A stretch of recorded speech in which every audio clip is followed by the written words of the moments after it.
So anyway, good evening and welcome to LeaderComm. My name is Kenneth Wolverton and I'm your lay leader for the North Central Conference, and I will also be your host for this evening's program. We are very excited that you've decided to join us tonight. After all, we created LeaderComm for you. Our hope is that the program provides you with some key information about our conference and what's going on within our district.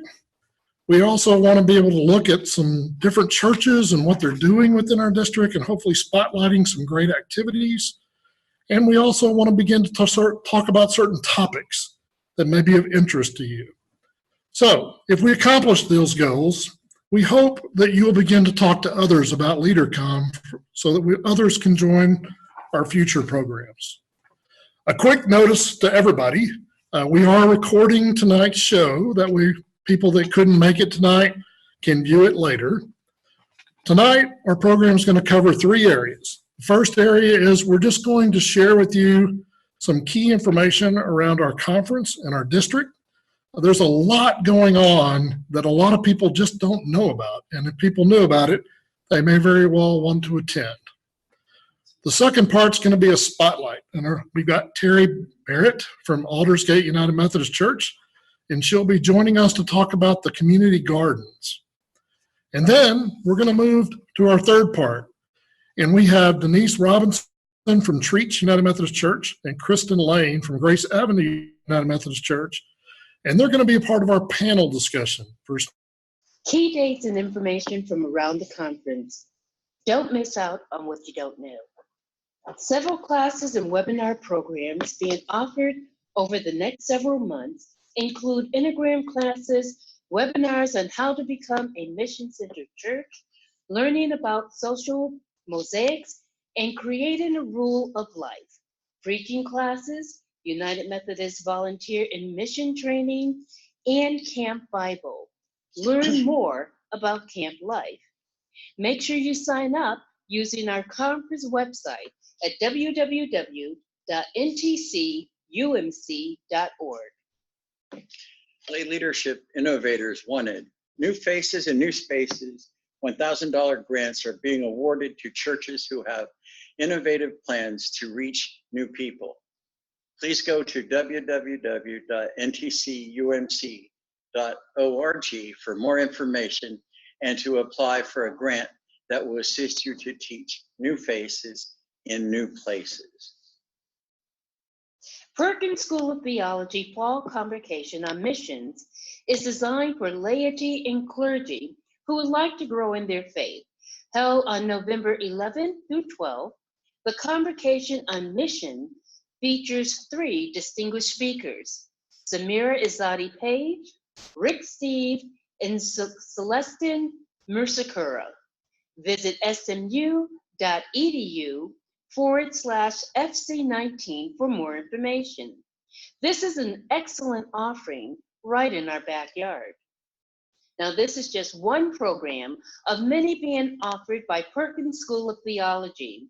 Check out their next external programs at smu.edu/Perkins/public programs. Many people are asking, what can I do in response to what I'm reading in the news about children in detention at the border or about immigration in general? The CMO website has helpful resources to help folks in our churches begin to answer these questions. Go to ntcumc.org/missional-outreach/immigration-resources or contact Reverend Andy Lewis.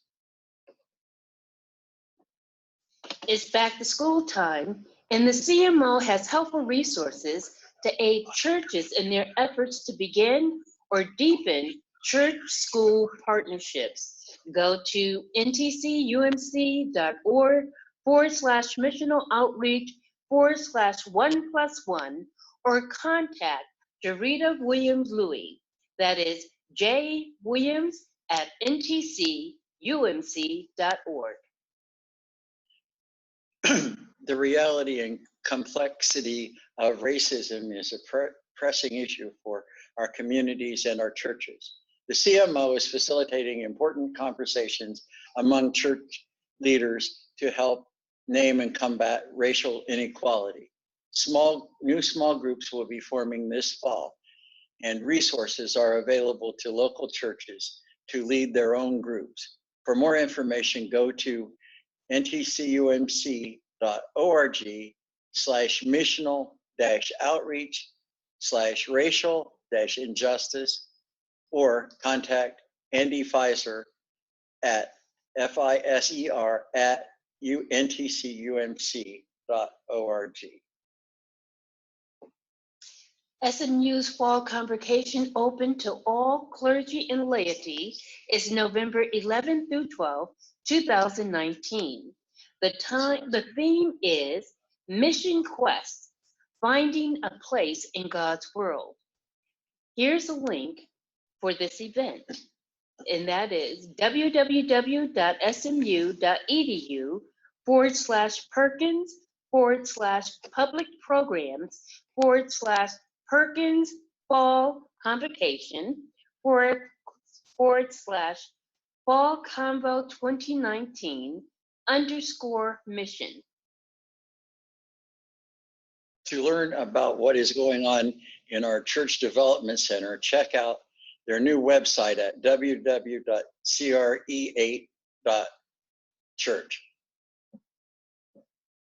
Coming soon is the Essential 5. Learn more about the top 5 most common area churches need help at a free event on November 5th from 9 a.m. to 4 p.m.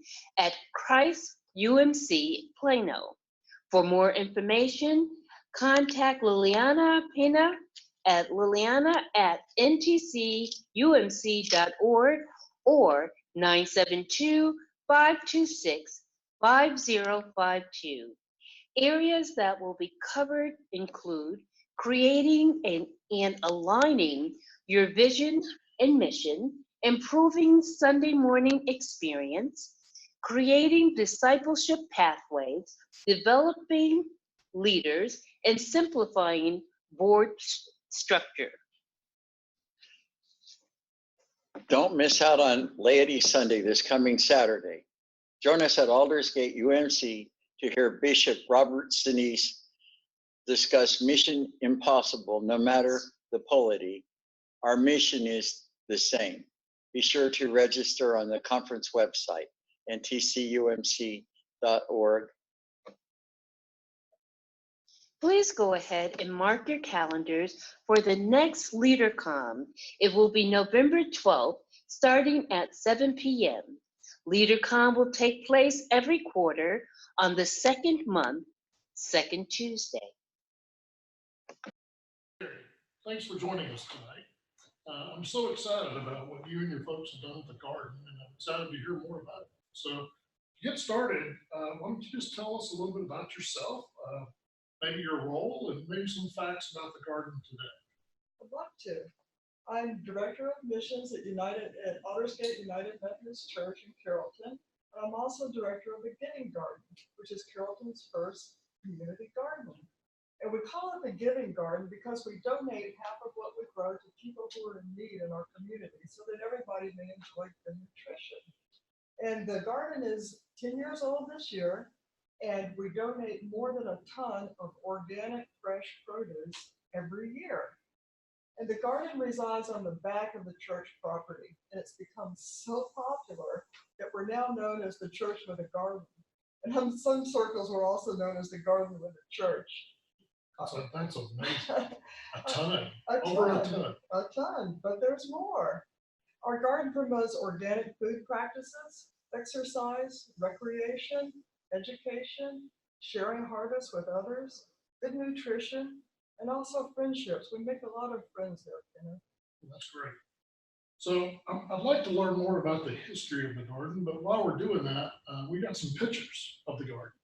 So while you're sort of telling us about the history and maybe some of the pictures, we'll go ahead and take a look at those. So share with us some of the history. In 2009, our pastor, who was Woody Wyledge at the time, delivered a message to our congregation. He pointed to the open field outside of our new sanctuary, and he wondered aloud, how will we pay for the maintenance and upkeep of this field? He then remarked on the steady stream of traffic that went from the apartments on one side of the church to the grocery store on the other side of the church. He said those that were fortunate enough could go over and buy groceries for their family, but not everybody was that fortunate. He said that perhaps we might be able to create a garden on this open field so that we could grow food and help those who are in need. Well, this idea clicked with me and a few other people in the church, and we formed a committee. And then we went about and we visited gardens in nearby cities, and we researched their processes. We understood what they were doing, and we benchmarked for the various gardens. And then we identified a group called Keep Carrollton Beautiful in our city. And we met and we realized that we shared common goals. And so we joined forces and began to work together to create the garden. So we established a framework for the organization of the garden, and we did a lot of fundraising as well. And we created a business plan for the garden. And then over a year later, and it took a lot of planning to get this underway, we scheduled our first work day to build the garden. And you can imagine our surprise when over 100 people showed up to help build the garden. Also, in that same year, we donated 500 pounds of organic produce. We were beyond ecstatic. And ever since then, we've been continuing to improve our processes so that we are donating more and more harvest every year. That's an incredible story. So you had over 100 people? Over 100. There was moms, dads, gardeners, an architect, construction workers. Everybody was there. And it was a lot of fun, and we got the garden built. It's terrific. So the third question I got is, if I'm correct, and I think I heard you say that this garden sort of taken on its own life. It's got its own website and its own program at this point. So it's not just the church has a community garden, but the community garden is its own missionary type function. Is that right? Exactly, Kenneth. And I'll have to admit, at first I was a bit dubious about our concept. You know, would anything really grow in this hot Texas summer? And then would people actually pay to rent a garden and then donate half of what they grew? I was a little bit doubtful, but you can imagine my surprise when I learned that there's actually plants that love growing in August in Texas. And in Texas, you can garden year round. Also, we recruited gardeners, and it wasn't long before we had to create a waiting list of prospective gardeners. And one of the things that we did not quite estimate was the work involved in all of the building and the upkeep of the garden. It was a lot more than we had people to do the work. And perhaps facing this challenge is what defined our garden going forward. We reached out and we asked for help. We contacted organizations and corporations and schools and individuals, and everybody came out to help the garden. In fact, since the garden has been in operation in 10 years, I estimate that we've had about 1,000 people who have supported us in one way or another. And I think what's important there is it wasn't just people within your church. Oh, goodness, no. All the entire community. That's right. It was the entire community, and everybody wanted to help those that were in need in our community. And our volunteers are all ages, all ethnicities, all backgrounds, all interests, all capabilities, all skills. We all come together to help those that are in need. And in the garden, we share, we help one another.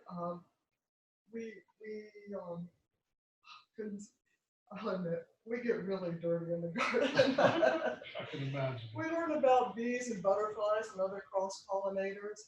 We learn to become good stewards of the land. And sometimes we just go out to the garden to seek sanctuary. Yeah. And there we receive encouragement from other gardeners, and we get to visit with our friends too. So it's really the involvement with the community that has made the Giving Garden truly a community garden. So I think we got a slide that sort of talks about some of the abundance of the harvest and what you've been doing with that. Maybe talk to that a little bit. Well, Kenneth, already this year, the garden has donated more than a whole ton of fresh organic fruits, vegetables, and herbs. And we're going to be growing all the way through Christmas this year. And since the garden was built 10 years ago, you get this, we have donated more than 18,000 pounds of produce. It's amazing. That is amazing. Each gardener is encouraged to grow whatever they like, as long as it's 1, edible, and 2, legal. And we ask that they donate half of their harvest. And then every Saturday between April and December, we go out and we pick everything that's right from each of the gardens.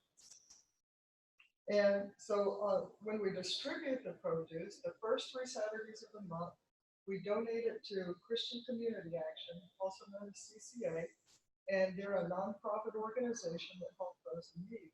They have a food pantry that serves hundreds of people every week. Wow. Now, the last Saturday of the month, we donate to Food Share. And Food Share is a ministry of Aldersgate United Methodist Church, and it's been in operation for 25 years. And what it does is it provides food to senior citizens in need who live in our community. So the garden goes to the church, and it's combined with groceries and meats and other produce that Food Share purchases or receives in donations. And then we have lots of volunteers who come to the church, and we sort the groceries into various bags. By the time we're done, the bags weigh 40 to 50 pounds. They're hard to lift. And then we bring it and we deliver it directly to the senior citizens' doorsteps. You know, imagine a lot of people don't know that, you know, most food pantries have a lot of canned goods and other staple goods, but to get fresh fruits and vegetables is just an amazing treat, I would imagine. Well, food is nutrition for the body, and it's also healing. Well, yeah. I just wanted to add, Yeah, please do. sometimes we're invited to the homes of the senior citizens. Oh. Sometimes we pray with them, and sometimes we receive hugs. And since the Food Share has been in operation, it's made more than 7,500 grocery deliveries to senior citizens in our community. We've received just about as many hugs as well. You know, we keep saying this word community garden, but you guys have taken the community part and just blown it out a lot. Absolutely. Is working together that we can do this. So I know when you and I were talking about doing the spotlight, you had talked about that y'all not only created your garden, but you've helped others create That's gardens right. as well. If people online tonight are interested in starting a garden, how would they contact you? I think we've got a slide on that. Is that right? That's right.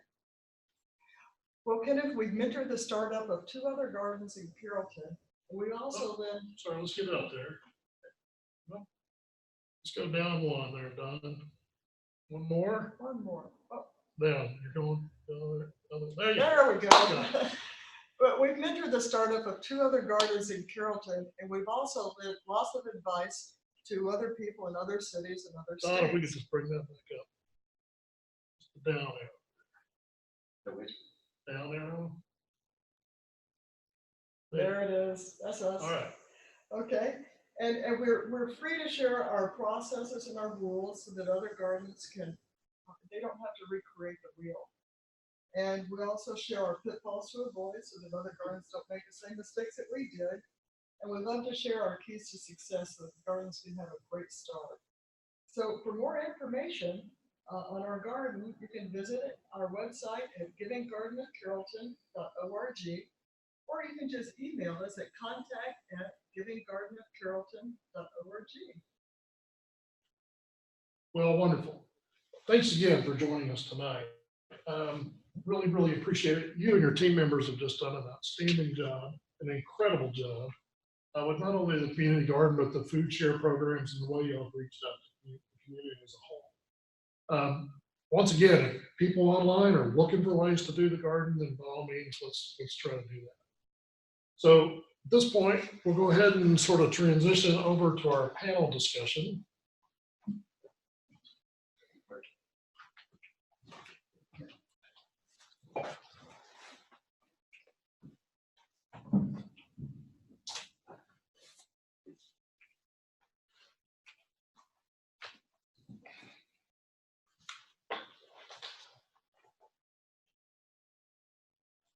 Yeah, just like that, we're back with the panel discussion. So first of all, I want to welcome our 2 guests, Kristen Lane and Denise Robinson. Robinson. Robinson. That's okay. Forget it. Anyway, so I want to open us with a couple of questions, but before I do that, I just want to give everybody a quick reminder. At the very beginning, there were some instructions on how you can ask questions to the panel. And so just as a reminder, if you go to your chat button and you select moderator, you can type in your question, and we'll get to those, as many of those as we can tonight. So please, by all means, join in. This is your opportunity to sort of interact and learn more. But to get us going, I think you guys sort of approached small groups maybe a little bit differently. And so I'm excited to hear the two different styles and what it is. So I guess question one, just to kick us off, is each of you would just tell us a little bit about yourself and maybe explain a little bit about what your program is about. Go ahead, Kristen. Well, my name is Kristen Lane, and I am the Minister of Discipleship at Grace Avenue UMC Church. And we are in the infancy stage of our small groups. And this is our first complete year of a successful outreach and mission to reach you within our walls, to create community so that we can reach outside of our walls. We begin with a 6-week commitment, and we go forward with there. And we have decided that our goal is to make people move from rows to circles, so that we can get to create a community within the church that can help us connect. We're just realizing there's a lot of connection that is lost. This is a place that we can find it. Okay. I'm Denise Robinson, and I am the Director of Adult Discipleship and Connections at Trietsch Memorial United Methodist Church, Flower Mound. And about 4 years ago, I read a book called The Class Meeting by Kevin Watson, which really took us back. Excellent book. I recommend it to anybody. Which really took us back to our Methodist roots and how John Wesley did small groups. And one of the things it talked about in that book is affinity groups, which is people that come together because of something in common. And then it talked about information-driven groups, which were groups that come together because they're sharing curriculum or learning more. And then it talked about transformational groups. And we realized that with the exception of, accountability groups and reunion groups, we had a lot of people that had been on Walk to Emmaus and were in reunion groups. We were missing that transformational group. And so we started a journey in January of 2017 with what we call life groups. No curriculum, group of 12 people or fewer, 6 to 12 people that come together, and the only curriculum is sharing each week, how's your life with God? And you just answer that question and nothing else. And move forward from there. So tell me about numbers a little bit. How many life groups, small groups, what kind of? We started our first round of small groups. We started with 18. We asked for them to make a commitment of 6 weeks. And after that 6 weeks, the groups can then decide how they're going to go about meeting, whether they're going to continue to meet. Was this a group that connected? Did they form that bond together? And after that 6 weeks, they can decide how they're going to meet. And from that, we now have a total of 10 groups that are continuing to meet. And that's a year later. And so they have found that bond. To us, our goal was to have 6. We thought if we can get started with 6 groups, will be great. And that just shows there's a need. There's that need for that transformation. There's that need for that connection. So just finding people and giving them that opportunity to be together is what was needed. Absolutely. And so our life groups are a little bit different in that they have a life cycle. So believe it or not, you join a life group and your life group lasts for 18 months. And at the end of 18 months, you join a new life group. And one of the reasons we did that is you're sharing how your life was with God. But as you get to know each other, you stray a little bit from that and you start sharing other things and you're doing life together, which is beautiful. But at the end of 18 months, it gives you an opportunity to re-challenge yourself on sharing on your faith journey. So we have usually about 25 groups meeting at one time in different stages of their life cycle. We've had, since we started 3 years ago, we've had 380 people that participate in the life group here and there. So yeah. Well, tell me a little bit about maybe just ups and downs. Now that you've been at it for a while and you've been going for a while, sort of share with the group maybe some lessons learned, or, what would you do differently if you could roll the clock back? I think a lot of our ups have been the excitement of people wanting to connect. That gives you energy and gets you excited and wants you to be a part of that. The downs have been the convincing people that they need that connection. I think all of us are searching for it. All of us are hungry for it. But taking the time to acknowledge the fact that this is something that's missing in your life, or that it is something that can actually, by adding something to your life, can actually be freeing of many other things. So I think that was one of our biggest downs, is convincing people that this is something they need. But once they figured it out and became a part of it, we've seen great spiritual growth, great spiritual depth, and great connection. One of the things that I think that we did well is it wasn't just, I read the book, got excited about it, and I didn't just make a program from the book. It wasn't staff-led. So we got a task force together, and we spent time studying the book ourselves, and we also read at the same time Start With Why, which is a great book by Simon Sinek, I think you'd say. And great book. And so that's what we did. We started with why we wanted to do this. And so we came up with the reason we wanted Life Group was to provide a setting where people could grow closer to God and to each other, and an opportunity to reach people that we weren't reaching. Our life groups, you do not have to attend Trietsch at all to be in our life groups. And that helps that situation. We know there's people that walking into a church is uncomfortable, but they still need the connection that you were talking about. One of the things, we also had the same struggle, particularly people that are already in a small group.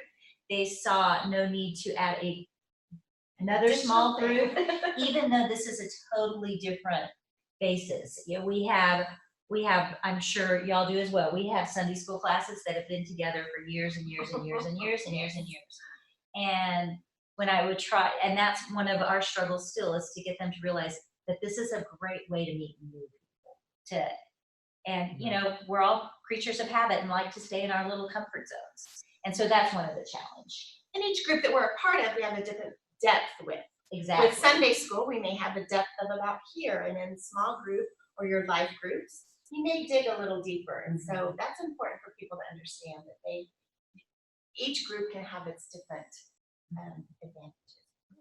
The beauty of it is, one of the things we hear story after story after story of somebody that was impacted from that small group.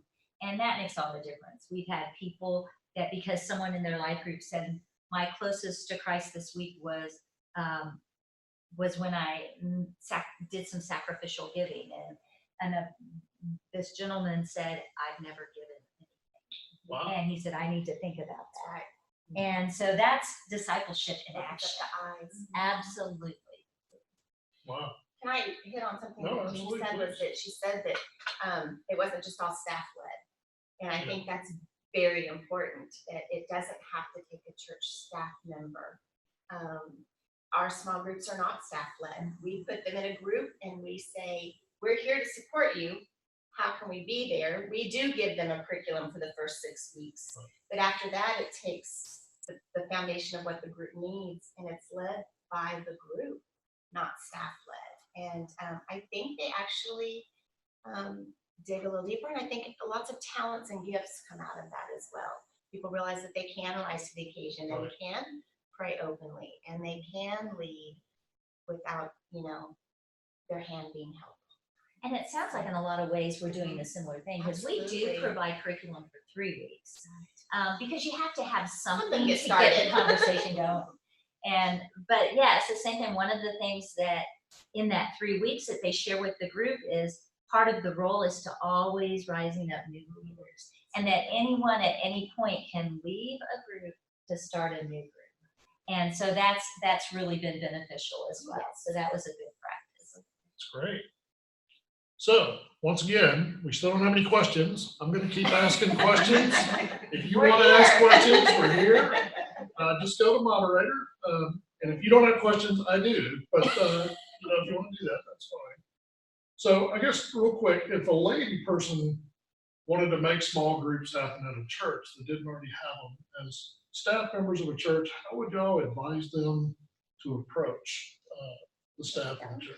Well, yeah, personally, I think that first of all, you find a small group of people that are committed to discipleship, and you gather them first. And just like we did that in a similar setting, is that, and then you start from there, and then it becomes infectious. And we actually, when we started our life groups, we actually did what we called a soft launch and just had 4 groups that met, kind of worked out the kinks of what we were doing and figuring it out, and then build from there. I'll also say that something that I'm a go-getter, and so I was so excited about this, and I thought this is going to be big right off the bat. And one of our first participants in the life group said, it's more like a baseball game instead of a football game. I wanted a football game with action all the time. And in small group development, it takes a little bit longer, and it's a little bit more time consuming than you think, but it's deeper and the relationships grow. Anything to add to that? Oh, I was looking around. I do. I do not believe that. I think any lay person can lead it. Anybody that has a heart of nurture, of discipleship, that just wants to be able to bring people together. This is a time of just sharing, just spending, and how is it with your soul?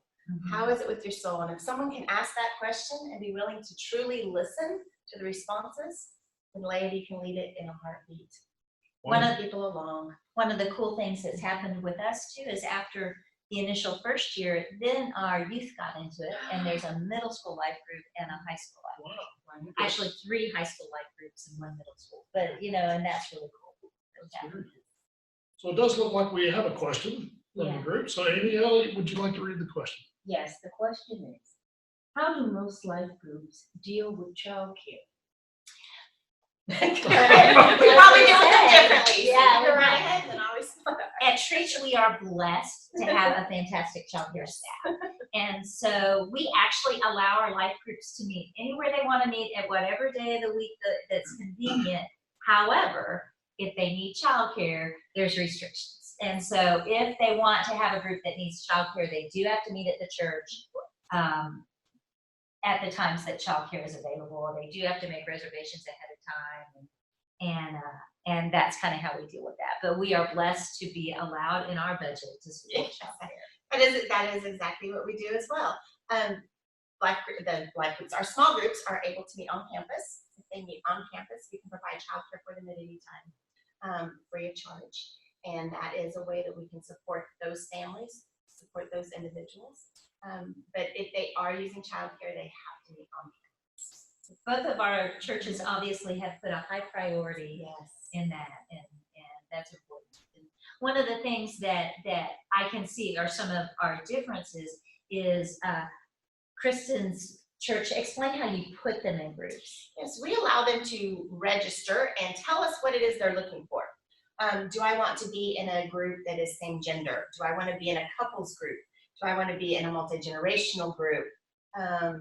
Or do I want my same age level, age or stage of life? Once they do that, they let me know what it is they're looking for. And we take that information and we put the puzzle together. We say, okay, these 12 people are looking for a group on this date and are around this age group. So let's put them together. They don't necessarily know each other, and it gives them the chance to meet new people and to start to realize that breaks them out of their comfort zone a little bit, so they don't have to be with the people they're always with. And at Trietsch, we do it a little differently because we have what we call launches. So we have 3 launches a year. In 2020, we'll go to 4 launches. And at that launch, literally it says Sunday, Monday, Tuesday, Wednesday, Thursday, Friday, and people choose a group based on the time that they can meet or if they need childcare. And so it creates I can share about my parents who are 86 years old, and they are in a group with, a much younger couple and lots of ages in between, and it becomes this beautiful relationship.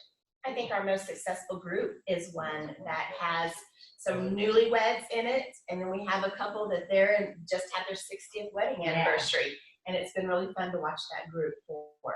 Yeah, I can imagine that dynamic would be quite a bit different. Yes, Right? absolutely. But it's what they requested. They requested to be in a multi-generational couple Right. group. Makes all the difference. Any other questions? Not right now? Okay.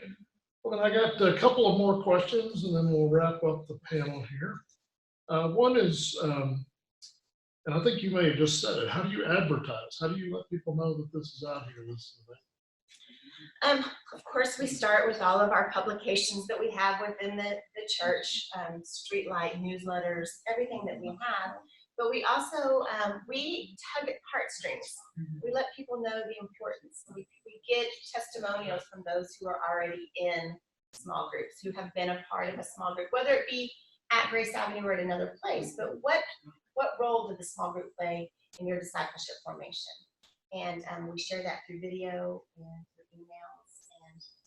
And now that we've had it for quite a while, it's by word of mouth. And pretty much that's the same with us. We also add blogs in there. We have blogs. That's one of the things our leaders, we do train our leaders, and that's one of the things that they are encouraged to do is listen for those stories. Of course, ask permission to share, and then so we do make tag on to you, and we'll borrow that. Yes, absolutely. Because it's through storytelling that you make a difference. And then, of course, there's the usual ways. And for our launches, I will say we offer breakfast. Yeah, we call it a happy hour. Yeah. Not so happy of a happy hour, but we have food and things out in the evening for our launch time. And makes a difference. Food always brings people. All right. Food and free childcare. We also emphasize that we do new member classes, and we really emphasize the importance in the new member class of that's part of your presence is being in a small group. So last question is just based on everything you've sort of done, everything you've seen, just sort of share where do you see small groups going in the future? What do you think that looks like down the road here? Well, I don't know about Kristen, but I am having fewer and fewer and fewer people even ask about Sunday school. Yes. Maybe 3 a year at most. And most of those that even ask about wanting to join into a Sunday school are people that are churched, that have grown up in a church environment. And I will say unequivocally that Sunday school has its place and it's important, but it is not where we need to be spending our energy. There needs to be a connection that's outside of perhaps Sunday morning. More and more people are doing 1 hour on Sunday morning. And again, Sunday school has its place, and it plays a very important role to many, many people. Right. But I think new people coming within the church, that's our whole thing about reaching new people, new faces, new spaces, is allowing them the opportunity to do something that's a little outside of our comfort zone, or where we have been in growing up in the United Methodist Church was always Sunday school and worship. Right. I don't see that anymore. It's right now. It's more moving towards small groups. Intentional groups. The intentionality is very important. So I see small groups being pretty mainstream. Authentic relationships. Authenticity is so important right now, and it's hard to be vulnerable in a large group setting, or even in a group setting that people come in. And so there is nothing wrong with having a closed group for a time period that you are allowed to be vulnerable and authentic. When I see people right now really looking for that meaningful relationship, not necessarily the social fun, let's go have fun attitude or the activities. It's more of the, I want to sit and talk, and I need someone to listen to me, and I need somebody that I know is listening to me intentionally, and not just, not always the social side. By the same token, people are so scheduled and busy today. So our groups meet for an hour, at most an hour and a half, because we don't want it to become another burden in their already scheduled busy life. Well, we're just about going to wrap up. But is there any other thing that you wanted to say? Oh, did we get another question? We have a comment and a question. Okay, let's hear it. So let's go with the comment first. The individual said, one item we have done in our small group is to take advantage of an adult class that was offered through the church. So that was their comment. Okay. Now, a question came in and it says, if Sunday school for adults is trend downward, how would that affect Sunday school for children trending? Former children's director. I am not seeing a change in the children's Sunday school Yeah, right there now. really I hasn't. think parents still see an importance in that. Right. That's where the children are getting their community time and their Bible knowledge. They haven't moved into the small group setting yet. There's a whole nother discussion we can go on to about if they're only a 1 hour family and Right. what that means. But that can be a whole nother webinar another time. There are fewer and fewer children in church because they're having their community in Sunday To school, get their community at that. which is also important. Yes, both are. Well, great. Well, Denise, Kristen, thank you again Thank you for having me. Thank you. for everything you do around that. But I also want to just say, I appreciate your insight on how to make small groups happen and where that is. And I know both of us are very willing to So- help in any way. If I Absolutely. can get Don to stop playing with the camera. We're gonna let Kenneth do all the talking. Anyway, thank you both. I appreciate it. Thank you. Well, that wraps up our very first LeaderComm. And as you see, we've had some mistakes tonight. We've messed some things up. But you know what? It's okay, because we're really just here trying to provide information to you, the lady. And our hope was that something would sort of stick tonight. Something you would see would say, I want to take advantage of that, or I want to do that. Or you know what? Our church ought to be doing something like this as well. And so, once again, I just sort of encourage you to mark your calendar for the next one and join us. And if you like this or you thought it was educational, tell your friends so that they can join. And if you didn't like it, then don't tell anybody. Anyway, so I want to thank you for joining. I also want to thank Don Hamilton and Annie L. Winston Hall for helping me out tonight, trying to get through all this. And a big thank you to Terri and Denise and Kristen for all of their insight. So we're going to be going to a couple of slides. So before you leave, we're going to be showing sort of a slide on how to give us some feedback, because we really want to hear from you. That slide is going to give you a contact information, and it's going to share with you some ways for you to give us input. What did you like? What did you not like? And then we'll sort of be going from there. So to close, Annie L., would you like to close us in prayer? Thank you. Would you pray, please? Most gracious and loving God, we thank you for bringing us together this evening to share opportunities and events that take place across our conference and our district.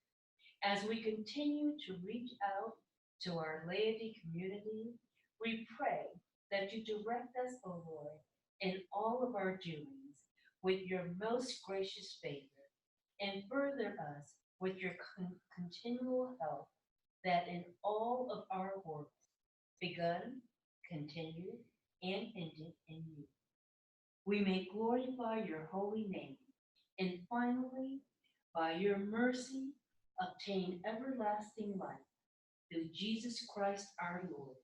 Amen. Amen.